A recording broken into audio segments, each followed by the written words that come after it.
This episode of Recording Studio Rockstars is brought to you by OWC, Jay-Z Microphones, PreSonus, Spectra 1964, and API Audio. So get ready to rock.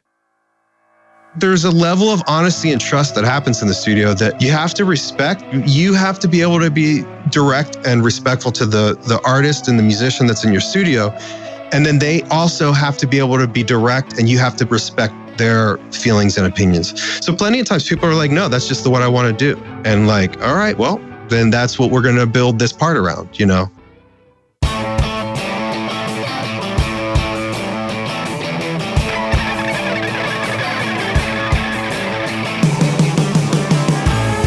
Welcome to Recording Studio Rockstars.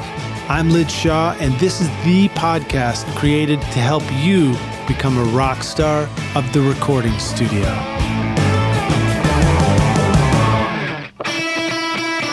If you feel like the fast pace of computer tech has made your studio Mac obsolete, then think again. OWC is your personal studio tech for memory and speed upgrades, DIY installs, and used Macs perfect for recording and mixing. Why ditch your existing computer when you can take your studio far into the future with the Mac you've already got? Learn how to supercharge your studio and find out how awesome your Mac can be at OWC.com so that you can focus on making great music.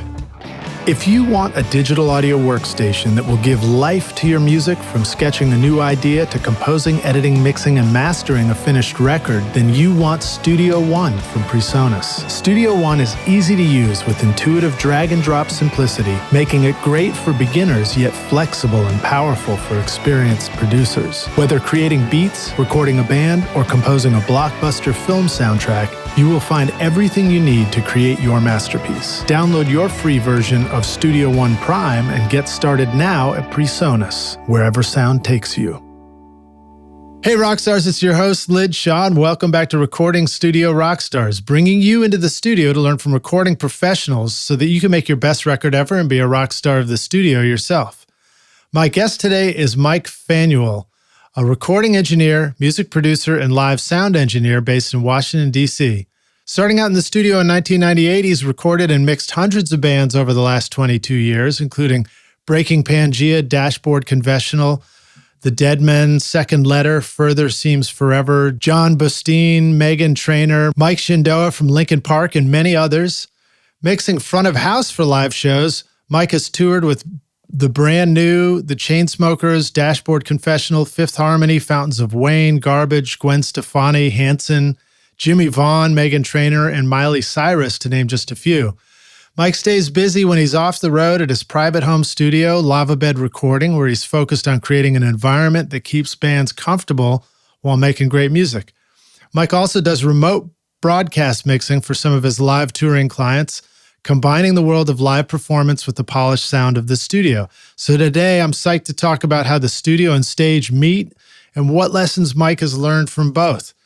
Plus, we're bringing you this episode during the time of coronavirus lockdown. So you're going to hear it many months later, and so you'll get a perspective of that whole thing in hindsight a little bit. So please welcome Mike Fanuele, the Recording Studio Rockstars. Mike, you ready to rock, dude? Yes, I am, sir. Thank you for having me. Dude, it's great to have you on the show, man. These are some unusual times that we're recording this show, too. How are you holding up during this coronavirus lockdown time? So far, so good.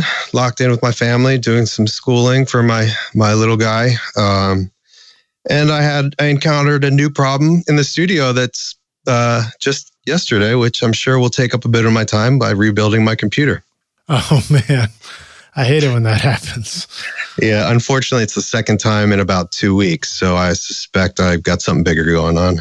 Uh-oh, just like won't start up or something like that? Are you in the Mac world or the PC world? I am in the Mac world. Yeah, it won't start up. It's caught in a loop. And there's I believe actually it's a piece of software after having had this happen to me last week and bringing it to the Mac store.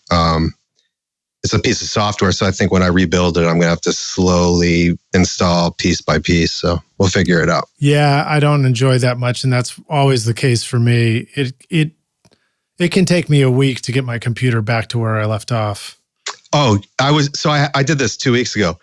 I dedicated 2 days to it full days. It took me 3 days, and I was shocked at like even the little pieces I forgot here and there. There were a couple little pieces I forgot. But anyway, so I'm dealing with it, and I've just given myself a new project to... Well, just for the rock star's sake, would you describe this as trying to, keep up with the Joneses and have the latest operating system, or is this trying to keep a much older operating system intact? So that's a good question or point. I've always been one to stay older. So 2 weeks ago when I had the crash, I was running Mac OS 10.12, which is Sierra, and I was happy on that. I had been considering moving up to the newer operating system, and then when I had to wipe the computer and go for it, I actually chose to update it just to High Sierra, where I knew everything was stable. And specific to my problem, it seems like more likely what it is a plugin that I downloaded recently is messing with the kind of the OS.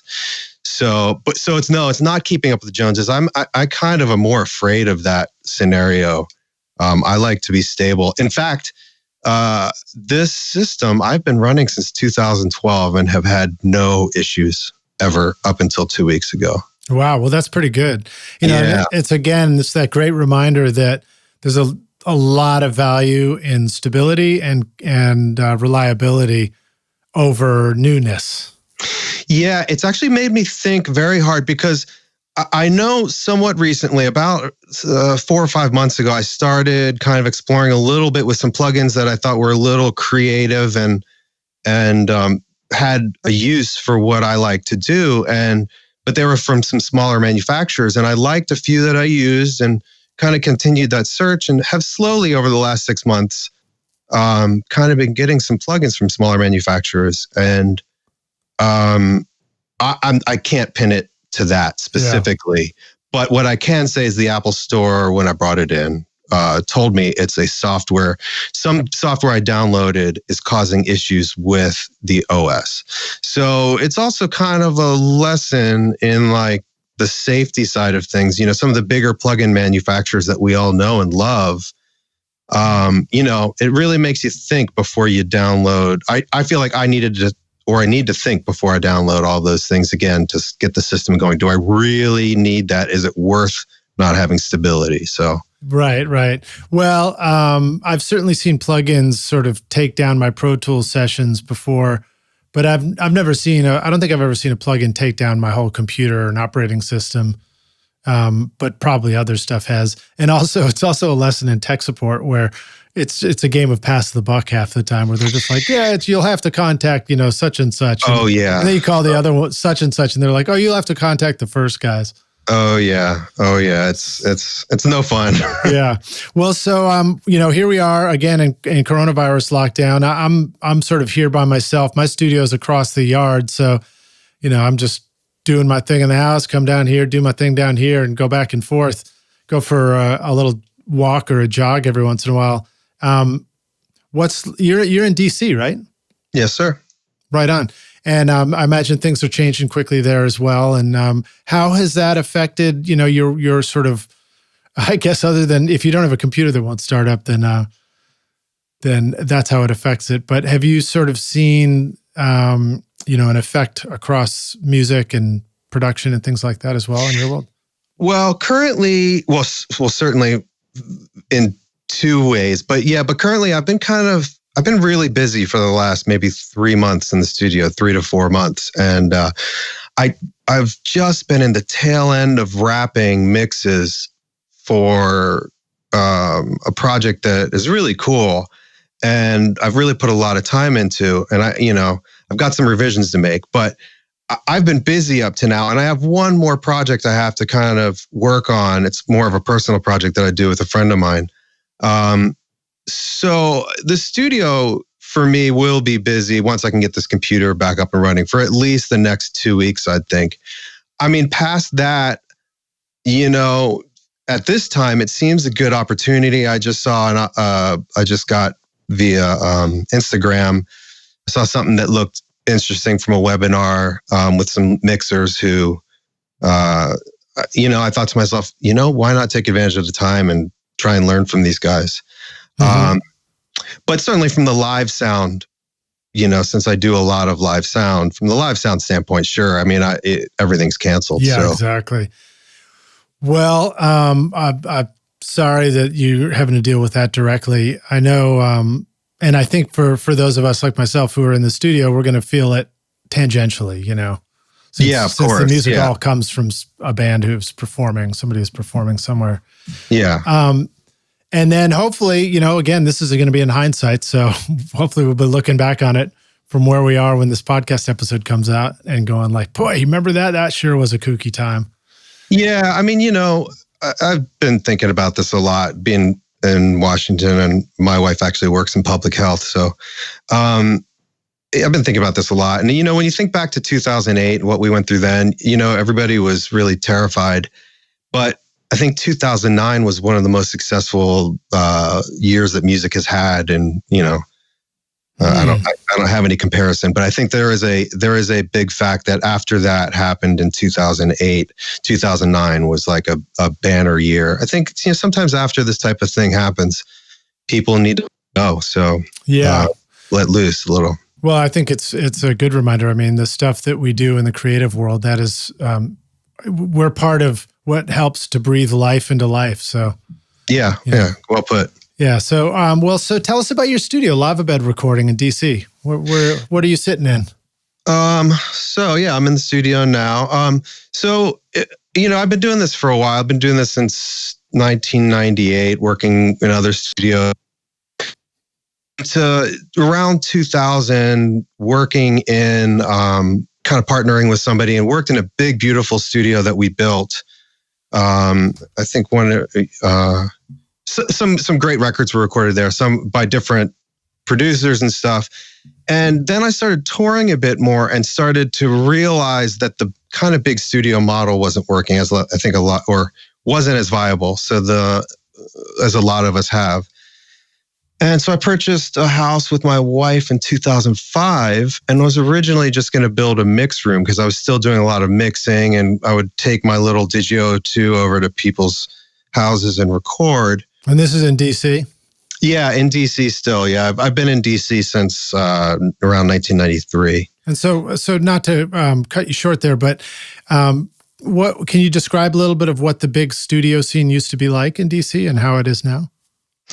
Well, actually, I'm not probably the right person for that question. I was kind of involved in a little circle of kind of indie rock producers and more engineers. And there was a guy named Brian McTurnan who, so I don't know if he's been on the podcast, but I know I don't know the guy who currently occupies his studio, but it was just up the street from the studio where I worked kind of when I got started, and he would check in a lot. There's a guy, Jay Robbins, out of Baltimore, who was the singer and guitarist from a band called Jawbox. And he also was in Burning Airlines, and I used to mix Burning Airlines live, and he has a studio up in Baltimore as well. And then, of course, there's Don Zientara down here. And then there are the kind of larger commercial studios where, some notable records have been made. But I'm really not the person to ask. I kind of feel like we were more involved, and I was more involved in the Discord record scene. I actually started doing live sound at the Black Cat in Washington, D.C., which is kind of the punk rock / indie rock club. Yeah. I think of DC as the punk rock mecca. Yeah, it absolutely is. And most of what I was recording at first was punk rock or indie rock or even a lot of hardcore. Yes. So I mean, your question was actually more guided towards where I am now, and I kind of went on that little bit of a diatribe to kind of say that I kind of realized that the only way that I could do this in my model is to not have overhead. Right. So after thinking about building a mix room, I decided to, I've got a house and it's got a separate entrance to the basement. So I kind of took remodeling the basement to the max and completely soundproofed it as best as I could, did the whole quiet clips and sound room within a room type of thing. Green glue. green glue. I mean, I did it all. Trust me. There was a period where I knew everything about different construction ways to keep sound transmission down. Yeah, STR levels. Yeah. So I did that, and it's been really great. I kind of also framed it on the idea that this is a house. So if I ever resell the house, I didn't put a big glass window between the control room and the live room. But, just thinking about the idea if I'd sold this later. However, I will say the efforts I went to really worked quite well. And, I have a very functional, professional, soundproofed and good sounding studio in an environment that feels like a comfortable living room and, small ISO room, and is comfortable for people to work because it just feels like you're hanging out in your living room, Yeah, that's groovy. And so you're basically, I've seen pictures of your studio and it sounds like, the computer is still a centerpiece, but it looked like you had like a miniature console in there and you really appreciated amps and guitar pedals and cool gear like that, Oh yeah. I'm a big lover of indie rock too. And, coming from a punk rock, I wouldn't say background, but a punk rock appreciation as well. I love all kinds of music, quite honestly. Yeah, so do I. I mean, but to me, yes, the more kind of part of the fun of what we do is being able to take something and use a knob or a pedal or something to mess it up. Like that's cool. What if I do this and just crank something? Like, that's rad. So for me, having amps and pedals and guitars and knobs and stuff around, it adds to the fun of what we do. Because it's for me, it should be about fun, You want the critical details from your microphone to get through to your recording, and the Spectra 1964 101 amplifier provides just that. With unequaled headroom, low noise, and a linear output, irrespective of transient audio peaks. Used by Tom Dowd, Muscle Shoals, Stax Studios, and The Record Plant on records by ZZ Top, Aerosmith, Bruce Springsteen, and John Lennon, Spectra 1964 brings that same incredible sound to your studio with the new STX 600 mic pre with built-in comp limiter. Start making classic records again at Spectra1964.com. Are you sick of microphones that make your music sound harsh and brittle? The new Amethyst mic by Jay-Z Microphones brings you a rich, warm tone with perfect detail using the golden capsule technology. Resulting from 30 years of microphone design, the Amethyst is hand-built using carefully selected parts with Class A discrete circuitry, extremely low self-noise, and an advanced shock mount to make sure your recordings sound awesome. This is my voice on the Amethyst right now. Use the limited time coupon ROCKSTARS to get 50% off the Amethyst mic at jzmic.com. So you had this amazing picture on your website, which is lavabedrecording.com, right? Is am I remembering it correctly? I sure hope so. Yeah, right, good. I believe so. Yeah. And so you had this great picture of just like all the guitar pedals laid out. So I figured I'd ask you, like, how important are pedals or even having a pedal collection as a studio to recording music? And we can speak from the music that we do, Yeah. And then are there any kind of cool favorite pedals you feel like chatting about? Sure. Yeah. So for me, I do a lot of rock and roll. I do a lot of singer-songwriter stuff and a lot of rock and roll. I also do a little bit of electronic work.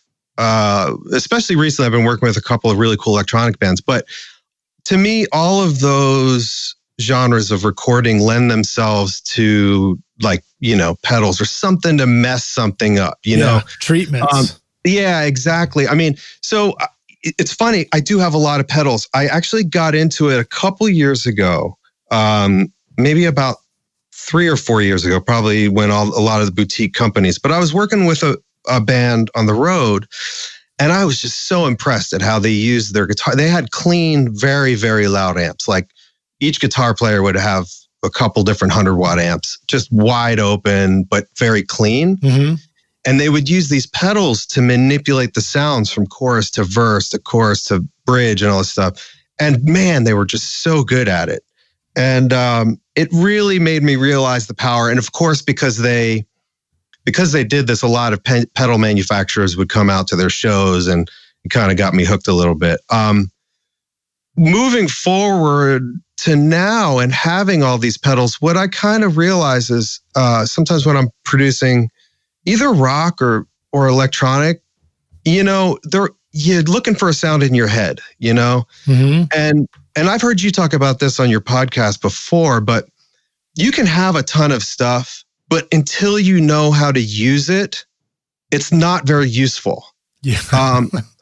So I love fuzz. I absolutely love fuzz.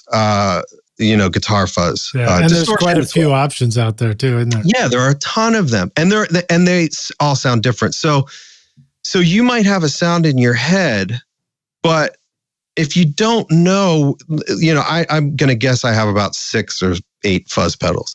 If I don't know which one is the right one to grab, or at least the direction to go to get the sound out of my head, well, I'm just wasting time, Mm-hmm. So I think that they are fantastically useful when you know what they do and know how you can use them. And I think otherwise they're just a time suck and a waste of money. So here's a question. Yeah. And also, I want to thank everybody for bearing with me.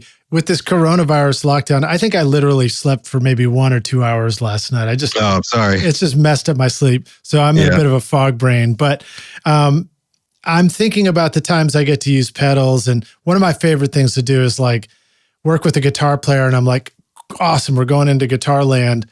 It doesn't always mean we're even going to get great parts, but it's a lot of fun to go into overdub land and I just break out all the pedals. I scatter them on the floor, and we start grabbing things and plugging them in. And that's a lot of fun. And that's a great time for me to explore what all these sounds do.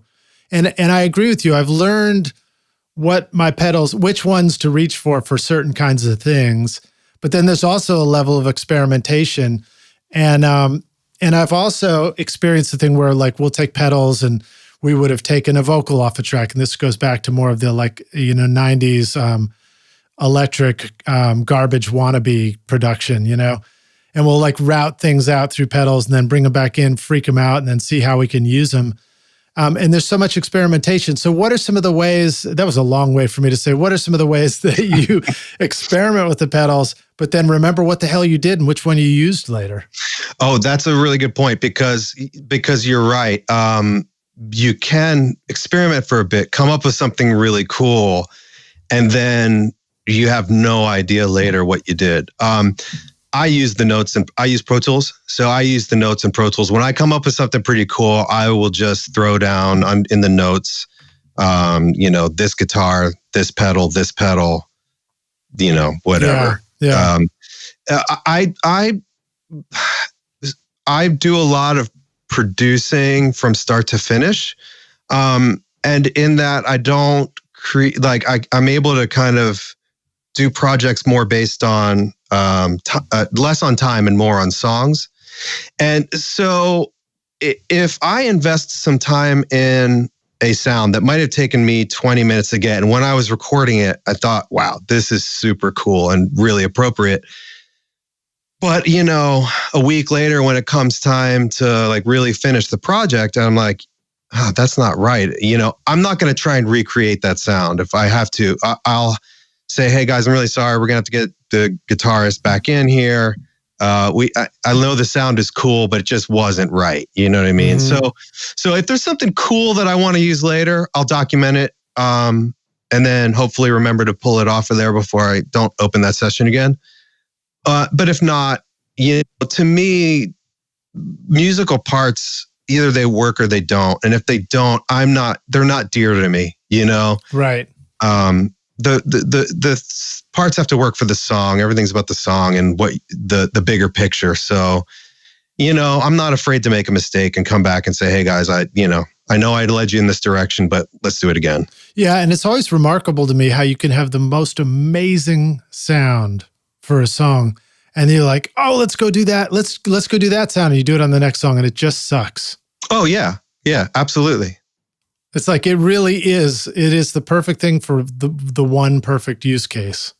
Yeah, and then you come into things where, well, that's a really cool sound, but I don't want to use it too much because that sound is not what these songs are all about. You know what I mean? Right. Like, the band is about the songs and not the sound. That unless you're Radiohead and you just whack everything up every song, and for some reason it always sounds incredible. I bet they throw away a lot of bad shit.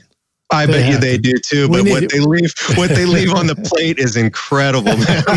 There you go. So I have this new piece of gear in the studio that I'm pretty excited about. It comes from a new company that's out of Maryland, actually, called Audio Simplified. Yeah. Jim Michaels, he creates a variety of things, but he created something called the Pedal Pusher, which is a one rack space piece of gear that ties in with XLR into line level stuff coming from Pro Tools or whatever your system is. And then it basically gives you the send to guitar pedal and the return as a A/B pair. So you could do stereo or you could do two monos. And then the other cool thing about it is, and then each one of those has like usable features in it. So it might have like I think it's a gain level and then a polarity switch on it, and then sort of like a passive impedance tone knob, so you can kind of play with the sound a little bit. But it also has, I'm looking over my shoulder at it, it's got 6 power jacks on the front of it. Because that's always the thing where you're on the floor, you're scattering the pedals, and you're like, shit, we need power, man.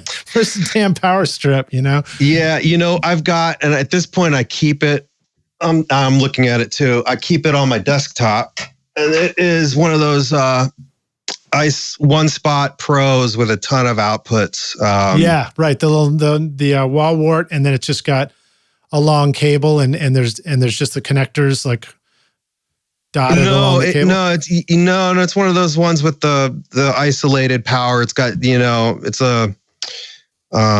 it's got a regular IEC cable, and then it's got 12 volt outputs. It's got 18 volt outputs. It's got a bunch of 9 volt outputs all off the front where you plug them directly into an isolated power box. Because I do love, especially when it comes to guitar times, I do love, like, look, if somebody has a solid idea of what their sound is and you plug it in and you're like, wow, that sounds awesome, leave it alone, Mm-hmm. But if we're searching for a flavor or a taste to add to, a little hook or something, then who knows where you're going to end up. And I don't want to be limited. I've ran into those situations where I was limited by scrambling around the floor for power. And so I got one of these and I just leave it out.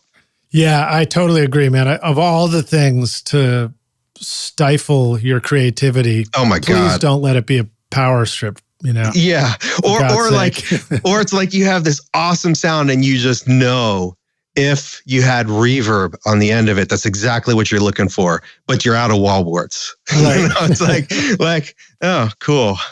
or all you can find is a TRS cable instead of like, the little jumper cable. Oh, right. Exactly. Inch. Yeah.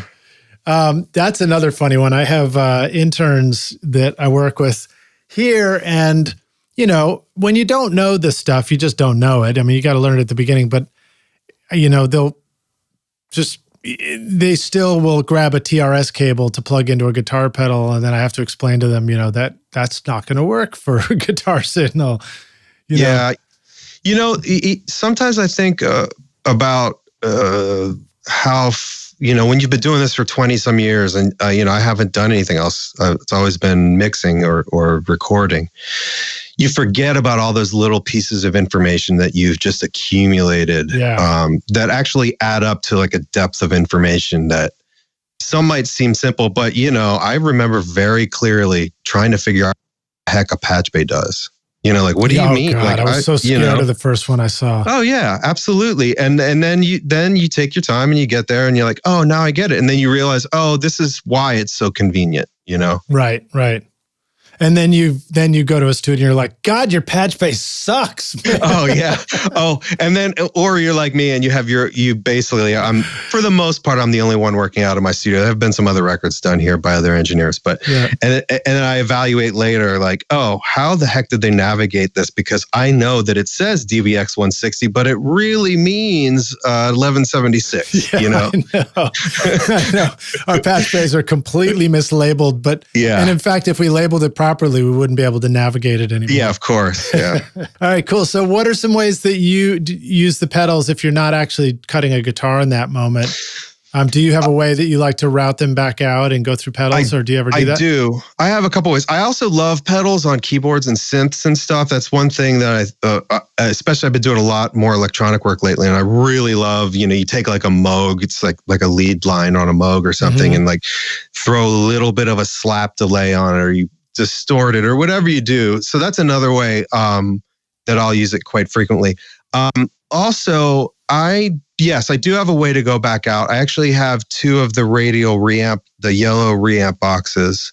Right. And I will frequently do stuff. And what I'll do is, like, if there's a part that I want to happen in a mix, and it's kind of something more that, like, I can't really nail it. Like, I don't know exactly. I know I want it to be excited in some way.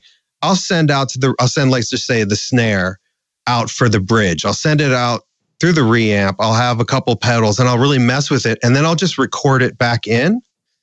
And then I will just, highlight that area where the regular snare is and mute it. And have on another track, this is the bridge snare. So I find myself doing that quite a bit. It keeps me interested in what I'm doing, maybe. Well, I suppose that's it. I mean, maybe that threw me off a little bit, but it's an interesting way and an exciting way to do creative things and use the tools that in ways that that you think can help the production. Yeah, I just think it's fun as shit, man. It totally is. Sounds up and seeing what you stumble on. It's a lot of fun. Well, plus it also allows, a lot of times, the artists that you're working with aren't going to kind of feel comfortable, or maybe you don't want them sitting up there working on the knobs of your console, but it also allows, like, hand the pedal, get a longer cable and hand the pedal to the guitarist while the keyboard player, like while the keyboard player is playing the Moog, hand the pedal to the guitarist, see what he comes up with if he has a solid idea. It allows bands to be involved in the production side of things, which, can be really beneficial for the spirit in the control room when you guys are working on something together. Yeah, I totally agree with that.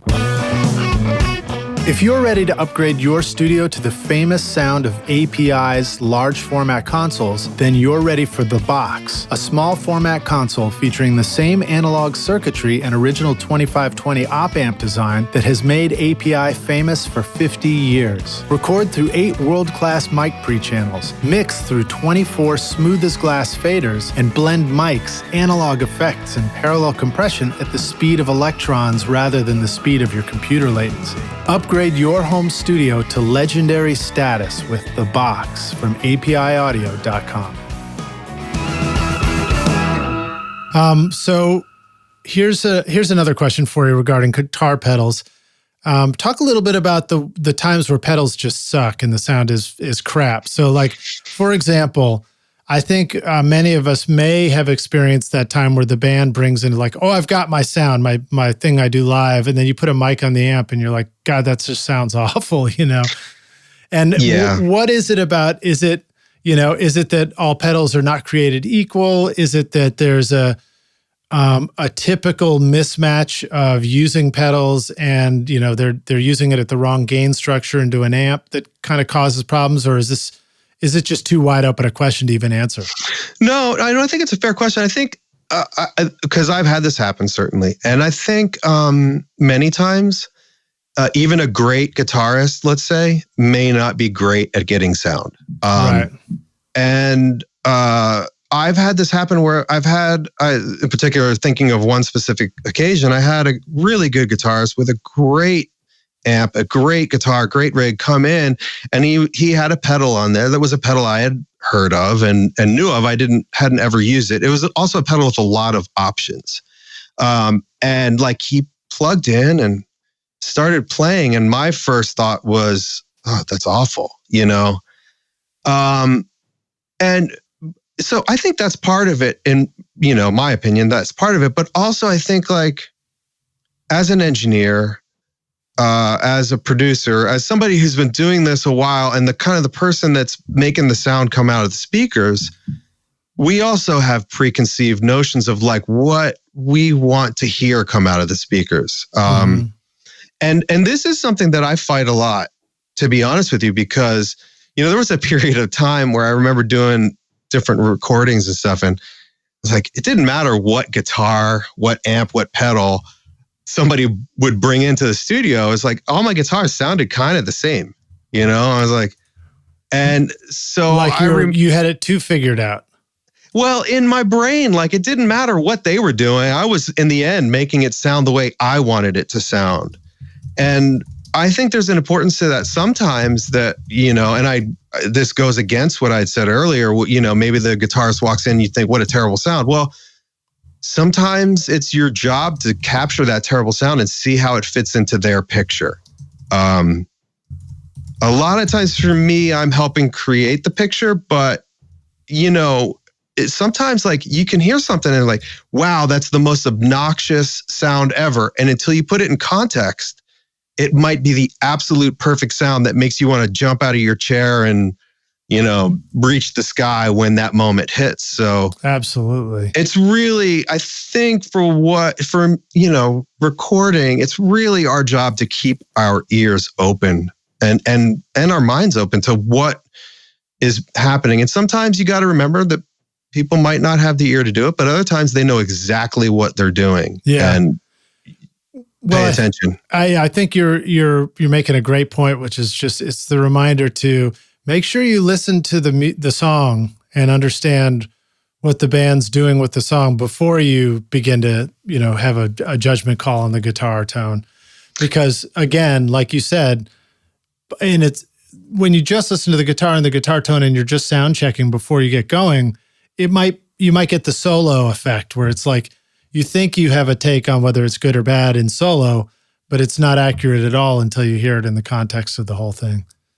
Absolutely. I personally do not make a comment on anybody's sound until I hear it in full context. Yeah. And when I do, the comment, it wouldn't come out this brash, but it might be that's awful. But that might be what I'm thinking, you know what I mean? But I do not make a comment until I hear it in context, because I've just had my mind change so quickly, so many times, like where I thought like, there's no way that's going to work. And then you hear it and you're like, whoa, that's amazing. Yeah. Well, so what are some ways that you like to record the guitars? Like, let's say you've got the sound going. What are some things about recording guitars and out of amps that you've learned to make sure you get what you like? Yeah. So we, I think, established this. I'm a little bit of a gear nerd. I love tubes. I love amps. I love this stuff. I have a bunch of amps as well. And I also in the studio built, like many of us have, the cabling's on the wall. So usually I'm tracking in the control room with the guitarist, and I'll have a stack of amps next to me, the ones I think that would be appropriate for what we're doing. And amp heads, correctly. Yep. Yes. Amp heads. And then I have a couple of cabinets in the other room. Correct. So there's a speaker cable coming out of the back of the amp head going into, I actually have a patch bay that I can move that to any different room in the studio. Oh, that's great. Yeah. I ran the cabling. I wired this stuff up all myself, and I kind of did it the way I wanted. So then I'll set it to the cable, and usually I'll mic. I have two cabinets that I use primarily, but if I'm going to use a different cabinet, I'll get those mic'd up. And usually I'll mic them with either a 57 or an SM7. And more recently, I just got a set of Coles 4038s. So I'll put two mics on it. And but for me at that point, it's really a matter, and again, of knowing your equipment. So the part comes, the guitarist is, and I say this because my studio, I don't really have the capability to track everything all at once. I certainly have done that for years and years. I worked in, big studios with 30 by 40 foot rooms and ISO rooms and everything. But I haven't tracked a band all at once for probably at least 5 or 6 years at this point. In the studio. I bet you have on stage. Oh, on stage, I certainly have. Yeah, that one's just let it go. And but when I'm doing guitars in the studio, yeah, so I'll line up the amps. I'll have a bunch of pedals that I think might be useful out, and really craft the sound before like really get it right. And maybe this amp is doing it, but hey, I've got this matchless Spitfire, but maybe the Bad Cat is just, I know it's a little bit more open than the Spitfire. You know what I mean? So Bad Cats sound really good. I had one in here recently. It sounded great. And something, we might as well take this opportunity because I'll describe what happened and then you explain it if you would, if you'll indulge me. So sure. We were on a session and we were moving kind of quickly, and I think my intern had disconnected the started to take the guitar chain apart, thinking we were cleaning up, and then but we weren't, and we were going to do another guitar overdub. So he went to go fire things up again, and there was no sound, trying to figure it out. And then I went out and I smelled something that did not smell good. Oh no. And it turned out that the cabinet was not connected to the head of the Bad Cat amp. Right. And so that amp had to go in and get a bit of an expensive repair. Would you like to educate the rock stars as to what happened there? Sure. Yeah. So guitar amps, basically from input to output, I'm not an electronics expert, but you send the guitar in one side, goes through an input transformer, changes the impedance, all that stuff, hits a bunch of tubes, and then it hits an output transformer, and that output transformer is meant to drive a load, which would be the speakers, at a specific impedance, which is, Guitar World is usually 8 or 16, but sometimes 4 ohms and sometimes 32 ohms. So those are all ohms. And when you do not connect a load or speakers, in other words, to that output, and you start driving that head, you can blow your output transformer if you continue to do it for a bit. Mm-hmm. So you have to be very careful. 2 things. One, that you have speakers connected to that amplifier. And 2, that you have the right impedance of speakers connected to that amplifier. Because if you drive, let's say, a 16 ohm output to a 4 ohm speaker load, that 4 ohm speaker load is going to be pulling on the transformer much harder than it should and potentially blow it as well.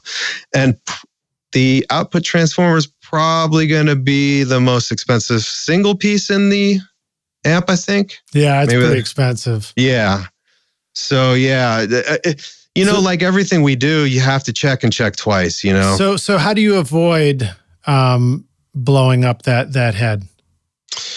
You plug it into the speaker cab. I mean, I don't know if you asked him specifically in my situation or. Well, a little bit of a trick question, but you have it plugged into a cab, but in those times when you're switching between different heads and trying them out. Right. Do you have to turn the heads off? Yeah, you throw them on standby if you have a standby switch, or you turn them off. Yeah. And by the way, Liz, that has happened to me. I haven't blown, but there is plenty of times where I've got like 4 or 5 guitar amp heads sitting next to me, and I go from one to the next, and I forgot to move the cable. Luckily, at this point, it's ingrained in me enough where, like, if I don't hear the sound immediately, the first thing I do is throw it on standby. Right. So as long as you don't do it for an extended period of time, the amp should be okay. But again, I don't know. We unfortunately took out an amp because we did it for an extended period of time. And again, it was kind of like the TRS thing. Until somebody knows that, how the hell are they going to know that? Oh yeah, it doesn't make sense. Why would you think that would do anything? So just something to be aware of, rock stars. If you didn't know about that, that's a thing when you're dealing with guitar amps. Those are things that get forgotten to be taught in schools. I'm not sure if that was a correct English sentence there, but that they are things that get forgotten to be taught in school. There you go. It may not have been correct, but it was understandable. It's like the way tube amps work, tube mics. I don't think many of the schools even have tube mics around very often. Yeah. You can't turn on the tube power supply and then plug in the mic. Yeah, hot swap. Yep. I think about that every time I plug in one of my tube mics, every time. Yeah. And then, ribbons, ribbon mics can't have phantom power going to them. And that's a whole nother topic. Depending on who you're talking to, you might get a long explanation of how phantom power doesn't hurt them at all. It's the misconnect of phantom power. Right. But the conclusion to that is don't have phantom power going to your ribbons. Just be safe. Yeah, be safe and turn off phantom power when you're not using it. Yeah. And then another funny one that comes up is I'll usually quiz them. I'll say like, all right, what is a TRS plug for? What's that used for? And they'll go right for the fancy stuff and try and remember that it's like a balanced something or other. And they'll always forget that it's a headphone connector too. Oh, yeah. Yeah. So it's, anyway, when I went to school, you really learned all those things about like how the signal flows. And we used to have to memorize the signal flow in a console. And, they give you a chart and you'd have to fill out everything from memory. It was kind of like, Sure. It makes sense, right? Because if you have a problem, it's the only way to locate it. Yeah. And now I think everything is pretty much, learn how to make beats in Pro Tools and set up one vocal mic. Well, when I started doing this, it started just like most of us. Like I was in a band and went in to record just as I was graduating college, right around that time.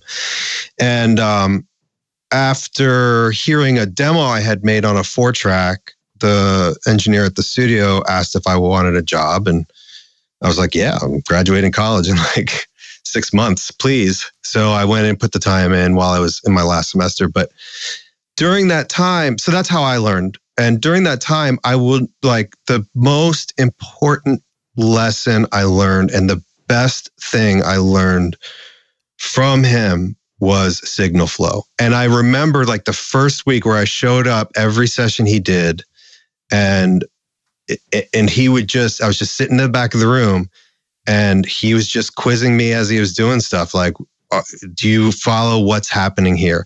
And it really is the most important lesson, because if you can't identify where the problem is or where, how to get signal from point A to point Z, then you're just not even going to be able to hit record, Yeah. Yeah. And I mean, that goes for the actual analog signal in the studio. And that also goes for once it's inside the computer.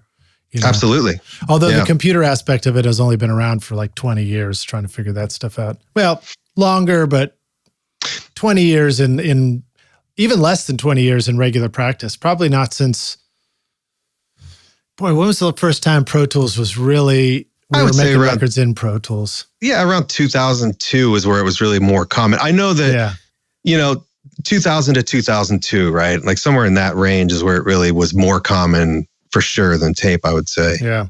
Well, hey, let's take a break for just a sec. We'll come back in for the jam session. Rockstars, I want to remind you that we got links to the stuff we're talking about here with Mike in the show notes, including a playlist of some of those great records that Mike's worked on. And when we come back, we're going to talk more about mixing for the stage and the studio. So get ready to jam.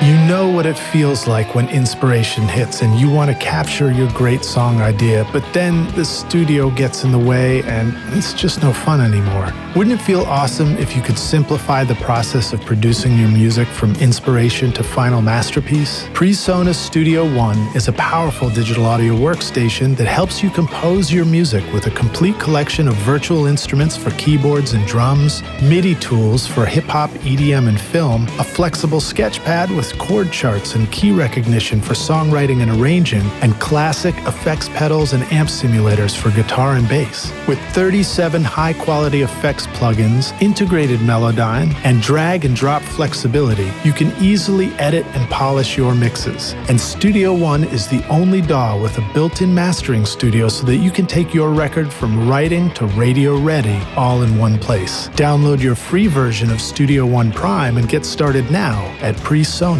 wherever sound takes you. If you're using a Mac in your recording studio and you're tired of feeling like the studio setup you worked so hard to create is becoming obsolete too quickly, then Otherworld Computing is the solution for you. OWC can help keep your existing Mac and studio current and relevant so that you can make great music. Whether you need to upgrade your RAM, install an SSD, add more connectivity, or simply find a great used Mac, you can get the most mileage out of your studio with OWC. Offering a vast library of DIY install videos, 24/7 friendly support, and free shipping in the US on most items over $49, there's no need to get frustrated when you can achieve the speed to create and the capacity to dream at OWC.com.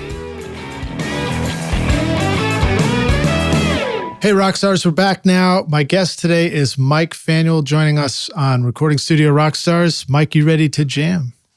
I'm absolutely ready to jam. All right, man. I think we were joking before this, that was the first time I've ever said, get ready to jam before the little break there. Yeah, I did. In our break, I got ready. So now I'm ready. Good. Yeah, boy, if we're not ready now, I don't know when we will be. I even got another shot of espresso because I'm literally trying not to fall asleep while we do this. That's a terrible thing to say, man. I didn't mean that. I'll try and keep it exciting for you. I didn't mean that about you. I just meant that about my, lack of Corona sleep. Yeah. So I know you were talking earlier about, how important it is to you that there's so much learning available online. And so I wanted to give you a chance to talk about that if you wanted. Well, yeah, it's kind of one of the in my day stories. I know you went to school for recording, and I was lucky enough to have a solid mentor who was able to teach me some foundational stuff. But it's really interesting because I think for a while I kind of kept my head down. I was like, I'm going to learn this stuff, and I did, and I got better, and thought like within a vacuum I was going to get better, and I was going to improve sound by sound and note by note or whatever.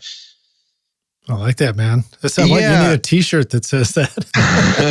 But I think like I kind of took it upon myself in many ways to like get better. And of course, with time, I was getting better. But I would say, even recently, I didn't discover podcasts. So, if I needed to try and learn how to do something, a new software, I would go to YouTube and maybe look up how to use Reactor or whatever, some type of synth program or something that would help when I needed to, right?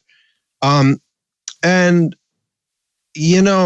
I realize now, even just within the last 2 years, I've been listening pretty religiously to your podcast. I think I told you right beforehand. I've actually gone from episode 1 to episode wherever I am now, and it's you rock, dude. Thank you. Well, I have to say, but podcast, Recording Studio Rockstars, and I'm sure there are others.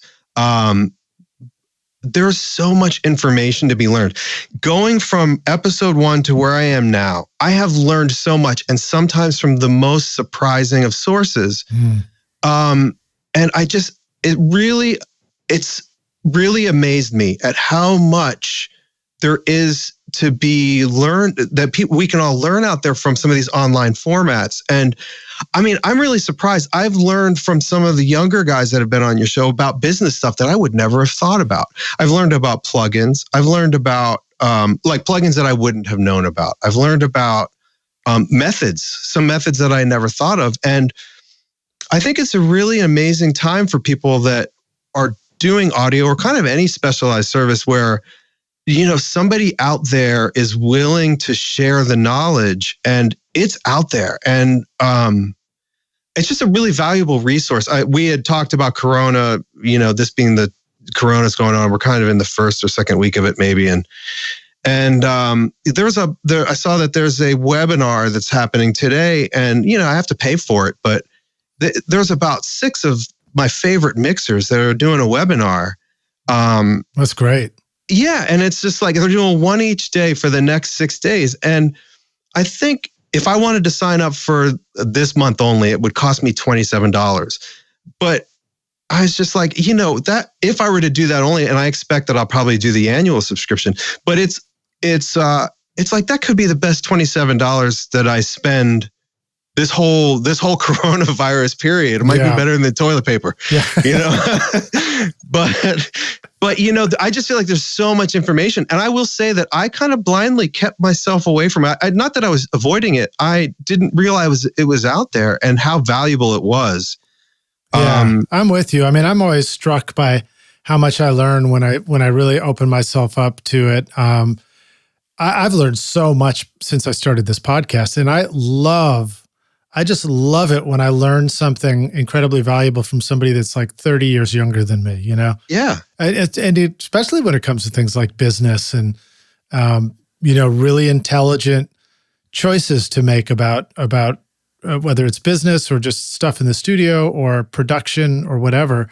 So that's really fun for me. But then also, like you, the times where I go out and I'm like, oh, you know, I'm going to check out, you know, and see what, you know, Andrew Sheps wants to tell me about how he sets up a mix in Pro Tools. And I'm like, oh shit, that's great. You know, I love it. Yeah. Yeah. It's really incredible. It's really fascinating. And it's amazing that these resources are here. And I, you know, I was a little blind to it. Like, wow, I could have, you know, had I opened myself up to it sometime earlier. It's like having all these different mentors available to you, in a way that was just never available when, you know, I'm sitting in a studio in the Washington, D.C. area at 23 years old, you know, just learning a method. So there's just so much out there. And like you said, the information can come from any source. And on your podcast, I have learned a lot of those things from sources where I wouldn't have expected it from somebody who's a bit younger. So yeah. And I also love the fact that when I do the podcast and when I go back and listen to them, I have these little takeaways. And there's something about the context of listening to a long form thing, a discussion, and sort of getting into it. And then all of a sudden, you know, you hear this one thing that clicks with you and you take that away. And I feel like that's so valuable to me. You know, like if I just can, that one idea, if I can use that on the next session, it just feels like a huge win for me. Absolutely. Because I feel that mixing and, you know, recording and mixing and all these things, they are basically you're informing yourself one step at a time. And you're going to make mistakes, but if you learn from those mistakes and if you pick up information from other sources one step at a time, all of a sudden you find out like, wow, I kind of actually know what I'm doing here. Right, right. And you can implement one step at a time too. I absolutely do to this day.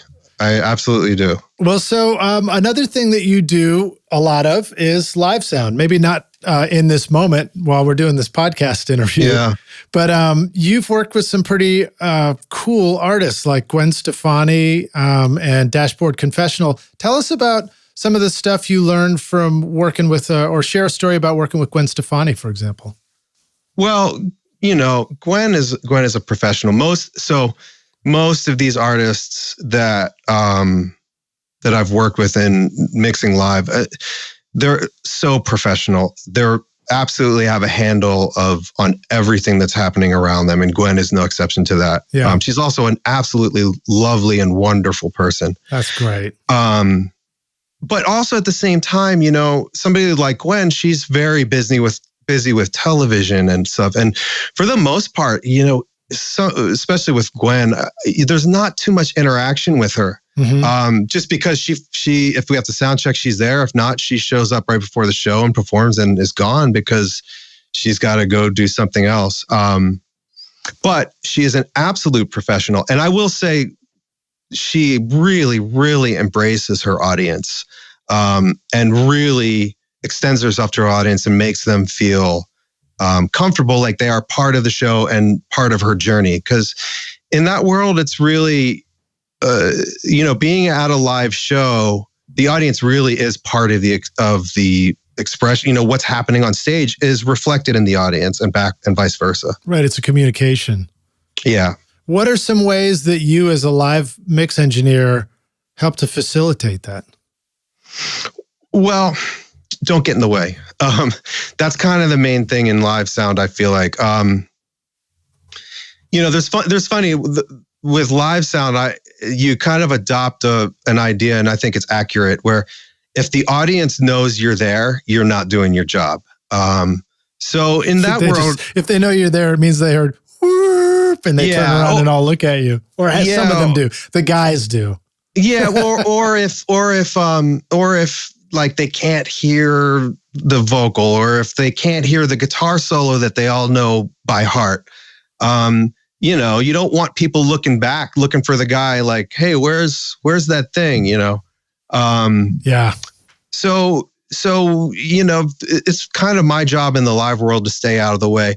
In the studio, there are some differences, but there are many similarities. In the studio, you're really involved from moving a mic. It's not perfect. You move a mic.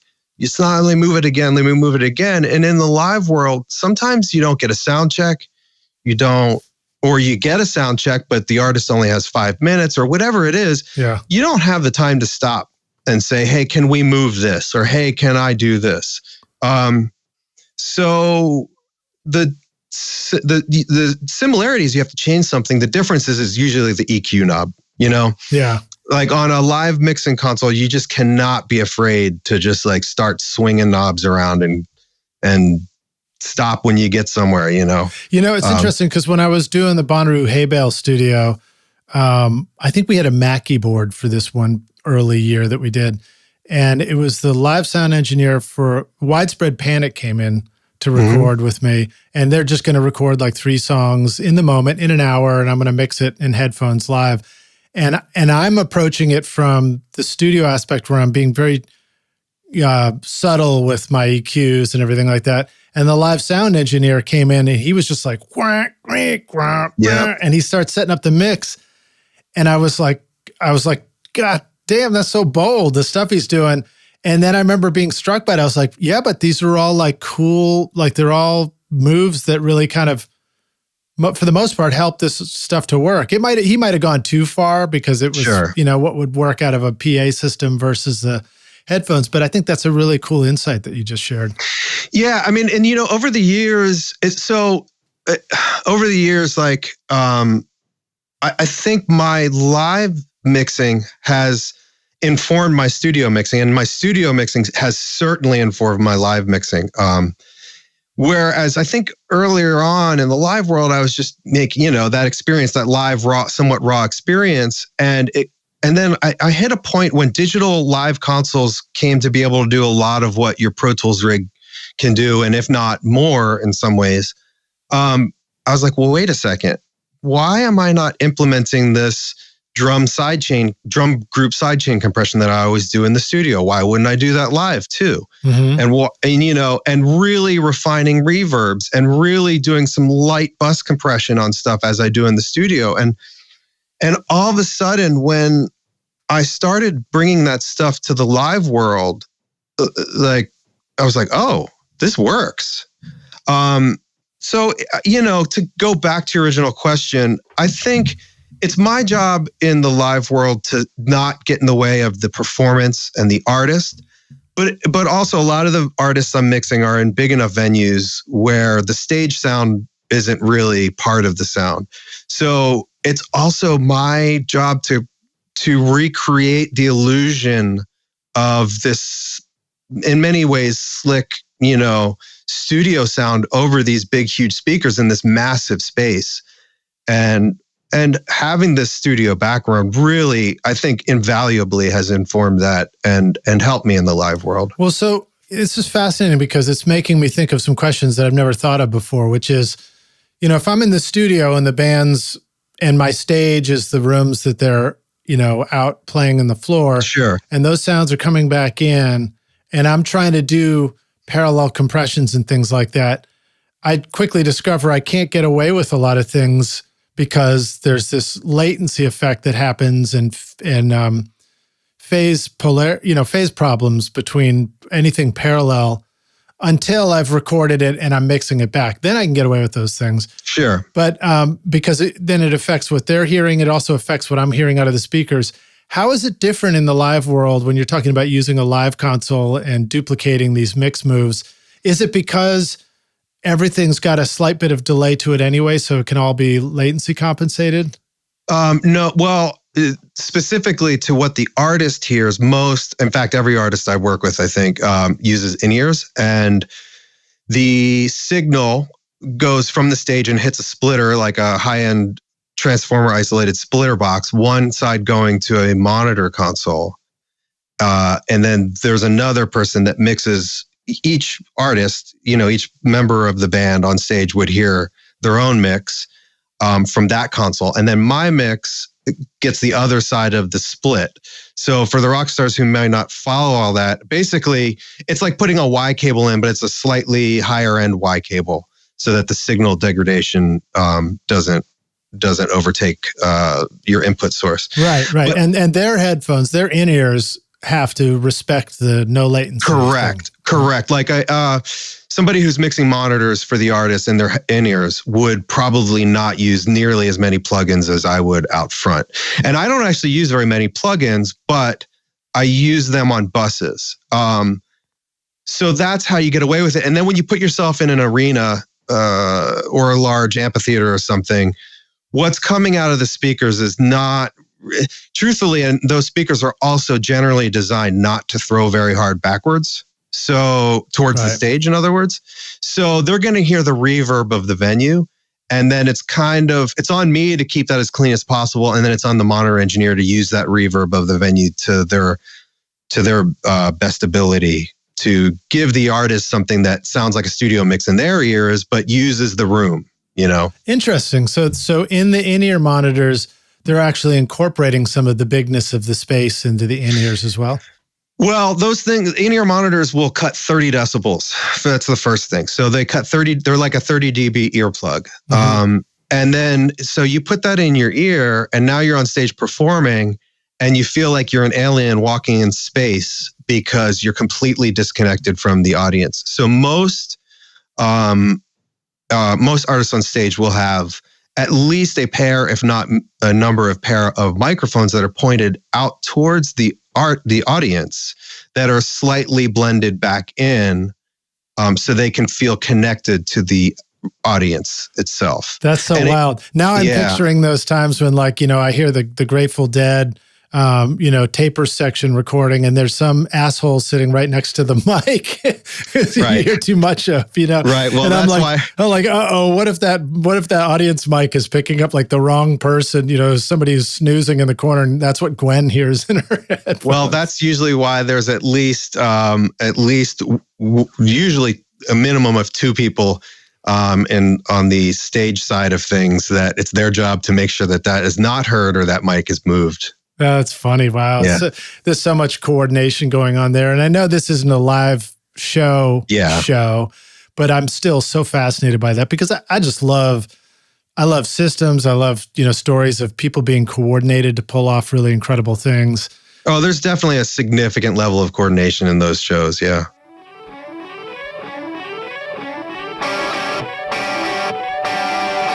If you want to capture every nuance of a great performance in your studio, then you're going to need to start with a microphone that is crafted with great care and attention to detail. JZ Mics in Riga, Latvia designs amazing sounding microphones that are handcrafted with jeweler's precision to bring you incredible detail in your recordings. At the heart of JZ microphones is the unique Golden Drop capsule design, which uses a lighter, faster diaphragm that delivers great clarity and fidelity while avoiding distracting colorations and distortions. This is my voice right now on the new Amethyst microphone with Class A discrete amplifier circuitry, extremely low self-noise, and advanced built-in shock mount technology to bring an expensive sound to your studio for an affordable price. JZ offers a 5-year warranty, free shipping to the US, and a 30-day money-back guarantee. Plus, for a limited time, you can use the coupon code ROCKSTARS to get 50% off the Amethyst microphone at jzmic.com.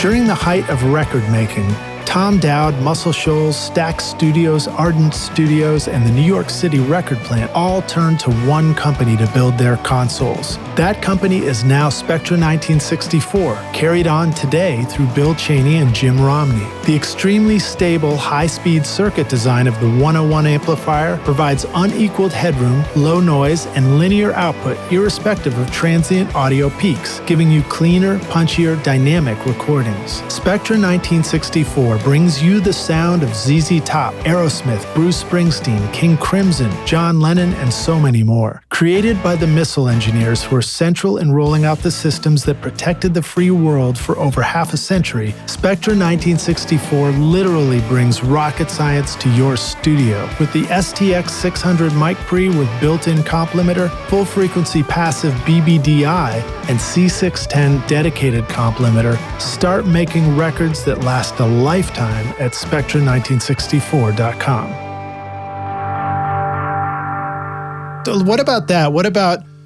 things that you've been able to, and I know maybe this is unfair because your studio isn't so much tracking full band in there, but what are some things about coordination with people and communication that you feel like you brought back from the stage to the studio? Well, just I have worked in studios where there has been quite a bit of communication. The studio I worked in, and I'm going to tie it back in, but the studio I worked in the early 2000s was a large room. We did a lot of recording of the National Symphony Orchestra for kind of like, museums and stuff that would be on National Geographic and stuff. It wouldn't be, it wouldn't have been like the full 80-piece orchestra, but it would have been 30 to 40 pieces. And, at that point, this was tape and there was a Decatree and single spot mics. You have to be able to communicate in that situation because the orchestra shows up and I don't know what they're being paid, but each one of those 40 members is making somewhere from $100 to $200 an hour. There's no sound check, Mm-hmm. Everything's set up ahead of time. So we would have 3 people on. One would be at the desk, one would be next to the desk looking at the tape machine like a tape op, and then one would be on the floor. And we would have to communicate to each other really quickly because when the conductor starts swinging his hands around, they're recording, Mm-hmm. So that was definitely a lesson I learned early on.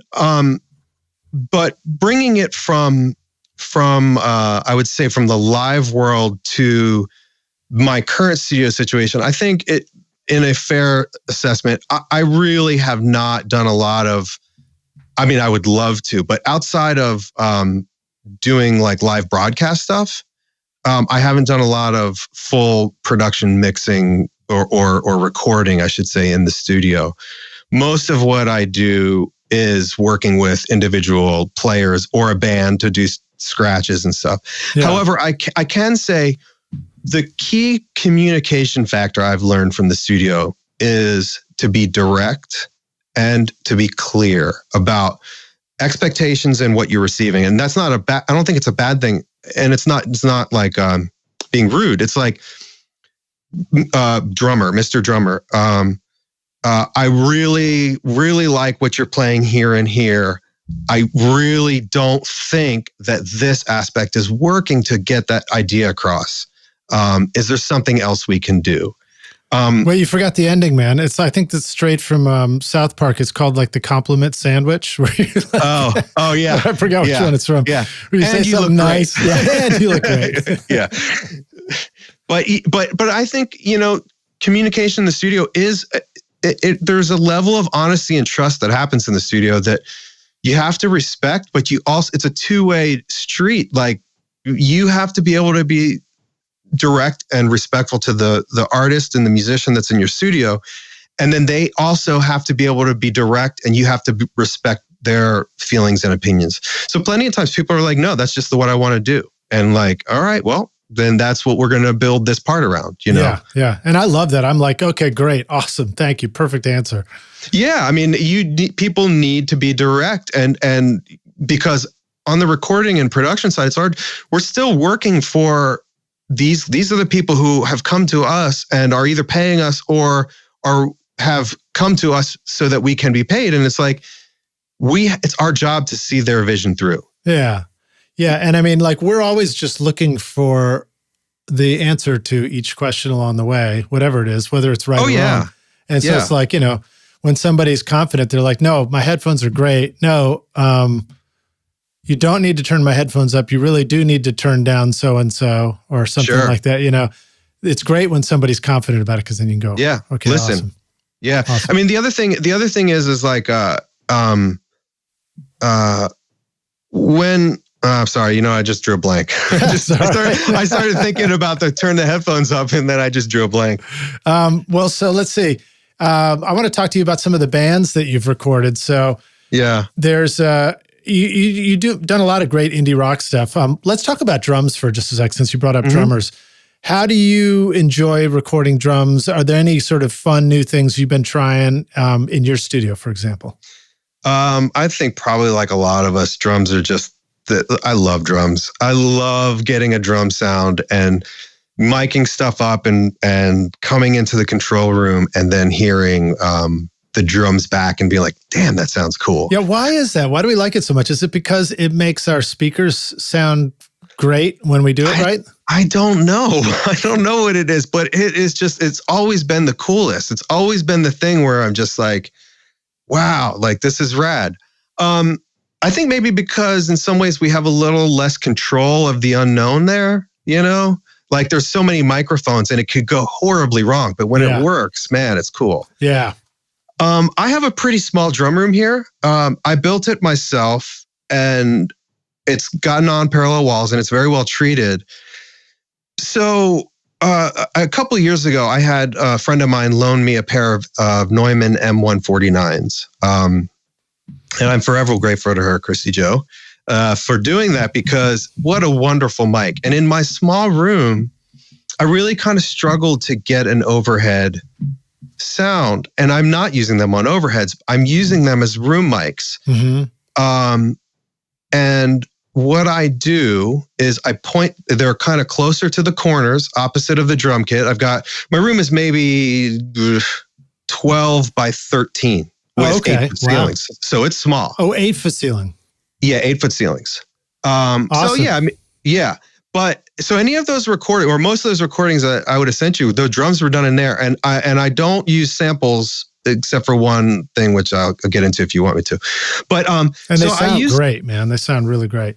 Thanks. I appreciate it. It's been a process. But those M149s like kind of point towards the corners. Like if you can picture like the snare drum as like the tip of a triangle, the M149 is kind of at the corner of the triangle, maybe about a foot back from the corner, pointed towards the wall, away from the drums.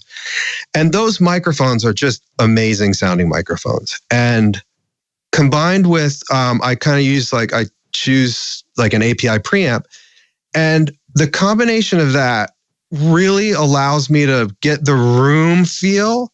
It picks up the cymbals, and what those mics do that I have not experienced with another mic, and I haven't had the pleasure of using an amazing array of mics, but they don't get really harsh on the cymbals. They pick up the detail, they pick up the room in a nice way, and they do not get harsh. They just kind of get squishy and bigger, you know? And those are in cardioid, pointed towards the corners? Correct. I have, and not really quite toward, they're more pointed towards the wall about a foot out from the corner. So they are in cardioid pointed away from the drum kit towards the wall about a foot out from the corner. Okay. Yeah. Groovy, man. That's very cool. I love that. And it's, again, I think you referenced this earlier, the benefit that we have of really getting to learn and know our stuff. And that sounds like the kind of thing that you only would have arrived at if you were like, okay, I'm going to try recording drums in this 12 by 13 by 8 room a bunch of times, and I'm going to try different things until I discover something that I really like, and then, make my mental note on that. Because, to walk into a new studio and figure that out. Oh yeah, within that would an be hour really hard. Of the first day, it's like, how are you going to get there?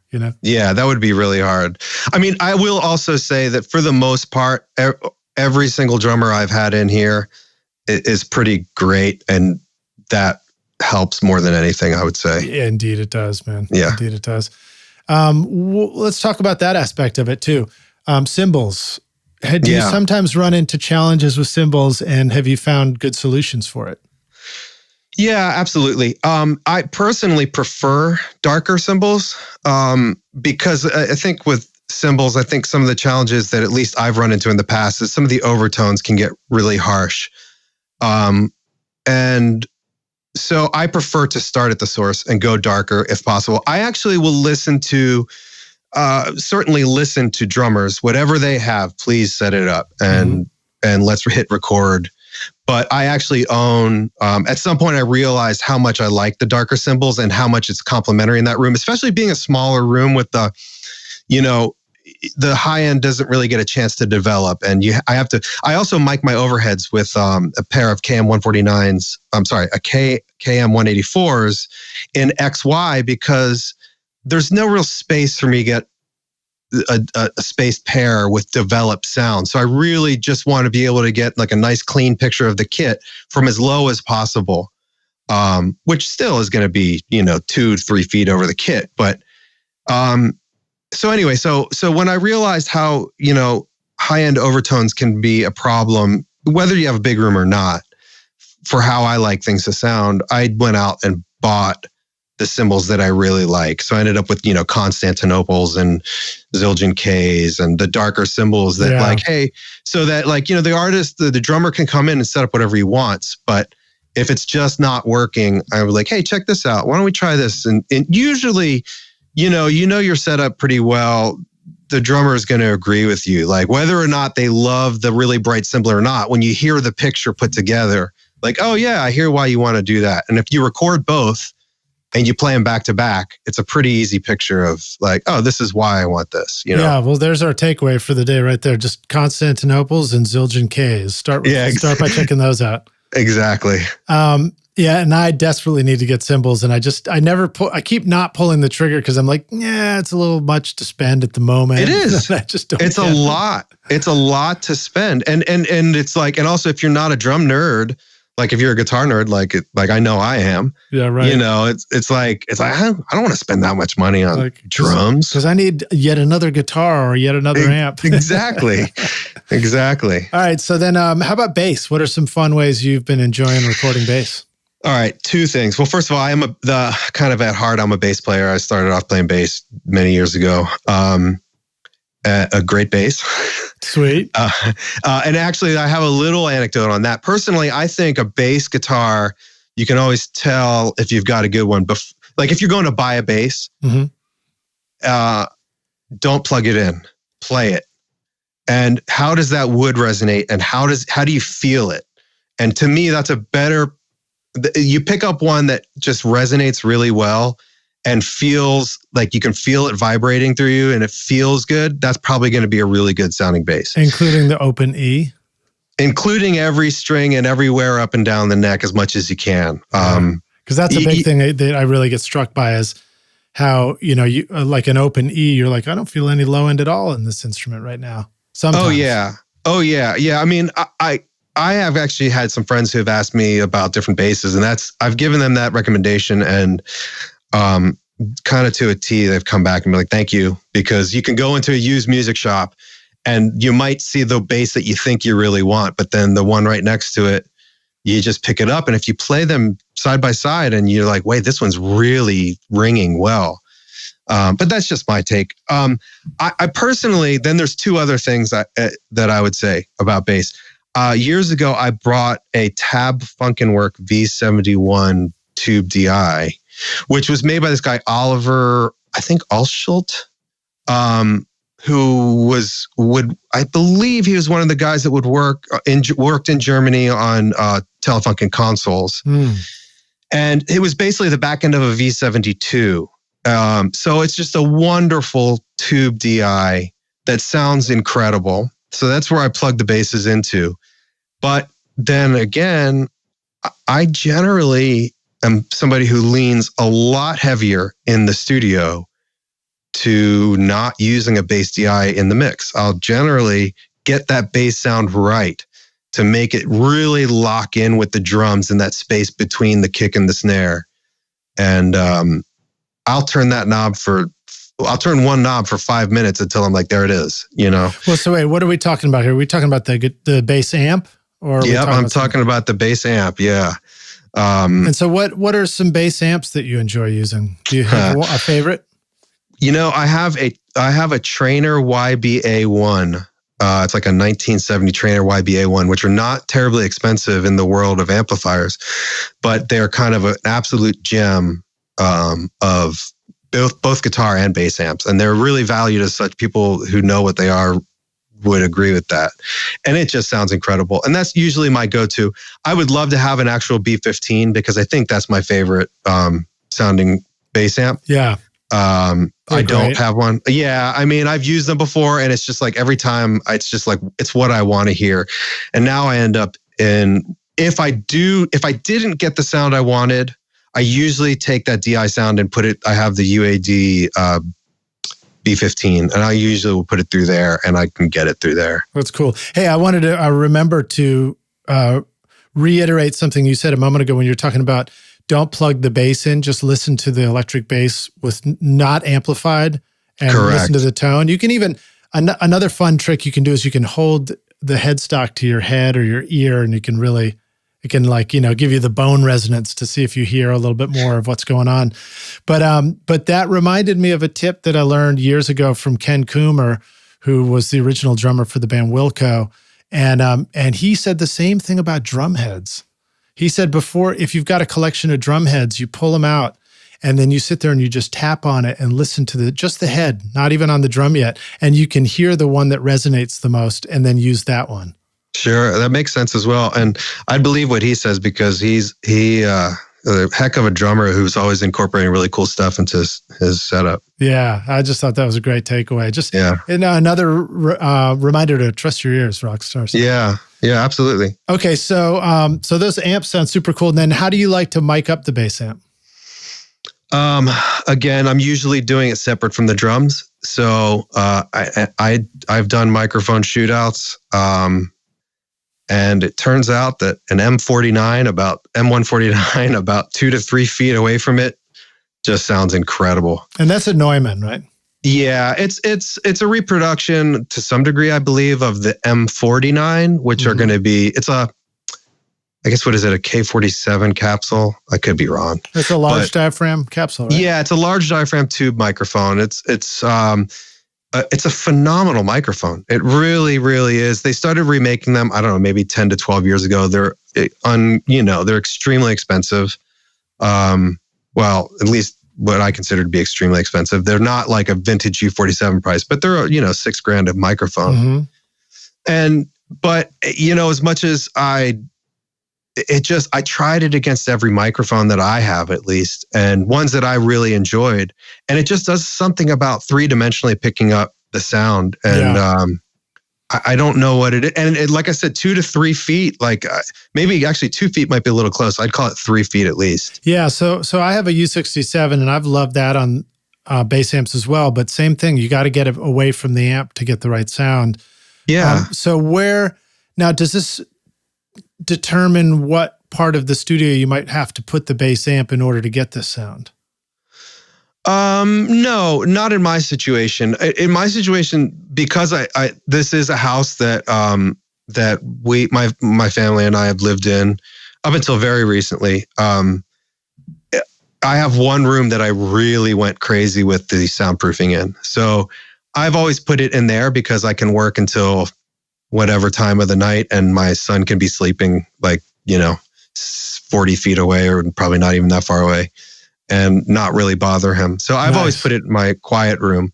Actually, one thing I'm really looking forward to is because recently we moved to a different school district to get my son into a different school, but I still have the studio as a studio. So I'm really looking forward to opening some doors when I track drums. And I have a really cool live room outside of the drum room that's bigger, and then a bathroom at the end of that hallway. And I am really looking forward to opening that door and recording that bathroom as an echo chamber. I know I'm bringing you back to drums. I need to do that too. Well, I mean, I love drums, man. Yeah. I need to do that too. So I have a dead room, and then I have a big live room. And then I've also got a kitchen with a bathroom off that.